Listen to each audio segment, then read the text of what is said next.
ज्ञान प्रभाकर। प्रिय बच्चों, आज हम लोग इस वीडियो में प्रतिज्ञा पूर्ति भाग 2 पढ़ेंगे। पितामह भीष्म ने दुर्योधन से कहा, पुत्र दुर्योधन, युद्ध शुरू करने से पहले इस बात का निश्चय कर लेना होगा कि पांडवों के साथ संधि कर ले या नहीं। यदि संधि करने की इच्छा है तो उसके लिए अभी समय है। इस पर दुर्योधन ने कहा, पूज्य पितामह, मैं संधि नहीं चाहता हूँ। राज तो दूर रहा, मैं तो एक गांव तक पांडवों को देने के लिए तैयार नहीं हूँ। यह सुनकर आचार्य द्रोण की आज्ञा अनुसार कौरव वीरों ने व्यूह रचना की। उधर उत्तर ने रथ उसी ओर हाँक दिया जिधर दुर्योधन था। अर्जुन ने गांडीव पर चढ़ाकर 2 बाण आचार्य द्रोण और पितामह भीष्म की ओर इस तरह से छोड़े जो उनके चरणों में जाकर गिरे। इस प्रकार अपने बड़ों की वंदना करके अर्जुन ने दुर्योधन का पीछा किया। अर्जुन को दुर्योधन का पीछा करते देखकर भीष्म आदि सेना लेकर अर्जुन का पीछा करने लगे। अर्जुन ने उस समय अद्भुत रण कौशल का परिचय दिया। पहले तो उसने कर्ण पर हमला करके उसे बुरी तरह से घायल करके मैदान से भगा दिया। इसके बाद द्रोणाचार्य की बुरी गत होते देखकर अश्वत्थामा आगे बढ़ा और अर्जुन पर बाण बरसाने लगा। अर्जुन ने जरा सा हटकर द्रोणाचार्य को खिसक जाने का मौका दे दिया।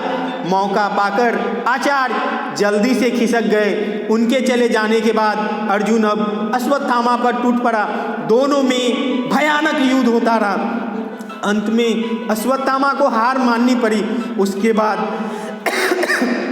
उसके बाद कृपाचार्य की बारी आई और वह भी हार गए।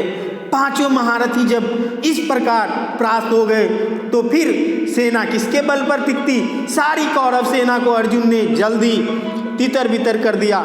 सैनिक अपनी जान बचाकर भाग खड़े हुए। इस तरह भीषण युद्ध करते हुए भी अर्जुन ने दुर्योधन का पीछा करना ना छोड़ा।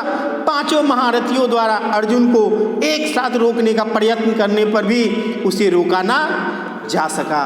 अर्जुन आखिर दुर्योधन के पास पहुंच ही गया। उसने दुर्योधन पर हमला कर दिया।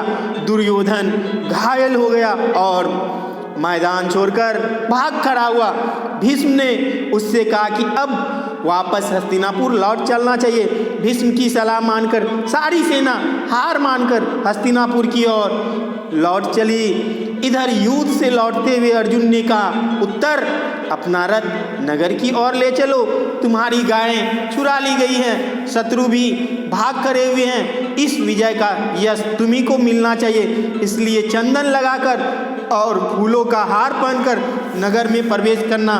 रास्ते में अर्जुन ने फिर से बृहन्नला का वेश धारण कर लिया और राजकुमार उत्तर को रथ पर बैठाकर सारथी के स्थान पर खुद बैठ गया। उन्होंने विराट नगर की ओर कुछ दूतों को यह आज्ञा देकर भेज दिया कि जाकर घोषणा कर दो कि राजकुमार उत्तर दिशा में विजयी हुई है। प्रिय बच्चों, यह पाठ पूरा हुआ। धन्यवाद।